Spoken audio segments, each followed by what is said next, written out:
जय मसी मेरो प्रिय, मलाई पहिला एउटा बाँस चाहिएको थियो, एउटा भन्दा धेरै बाँस चाहिएको थियो। बाँस चाहिँ चाहिँदाखेरि म यसो बाँसघारीमा चाहिँ घुम्न गएँ।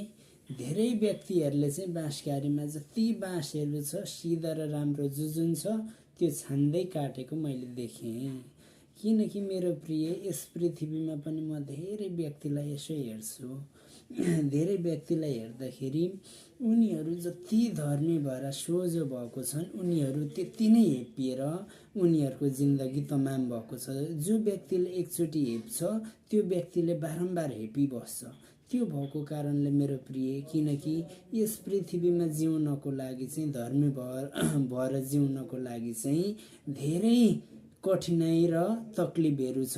चाहे जुनसुकै धर्ममा किन नहोस्, तर प्रभुमा चाहिँ जब आएपछि चाहिँ प्रभुले चाहिँ जो इमान्दार सोझो छ, यदि प्रभुको मार्गमा आउँछ भने चाहिँ जो इमान्दार चाहिँ मेरो मार्गमा चाहिँ आउँछ भने त्यो इमान्दारलाई चाहिँ के भयो भने मैले किनकि अत्याचार सहन्न र त्यसको म सपोर्ट गर्छु र त्यसलाई म उत्साह र हौसला दिन्छु। जब मैले उत्साह र हौसला दिएपछि चाहिँ त्यसलाई कसैले हेप्दैनन्।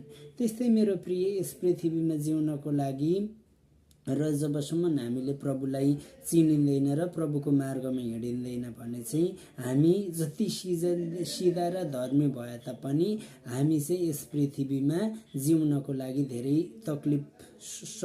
कष्टहरू तकलिफहरू चाहिँ सहनुपर्छ र सहायता पनि हाम्रो जीवन चाहिँ केही प्रगति हुँदैन। यदि हामीले चाहिँ साँचो रूपमा चाहिँ प्रभु येशू ख्रीष्टलाई चाहिँ स्वीकार गरेर उहाँको मार्ग हिँडिन्छ र हामीले धार्मिकताको जीवन जिन्छ भने चाहिँ हामीले आशिष पनि पाइन्छ र हामीले मान सम्मान पनि पाइन्छ। किनकि मैले चाहिँ देखेर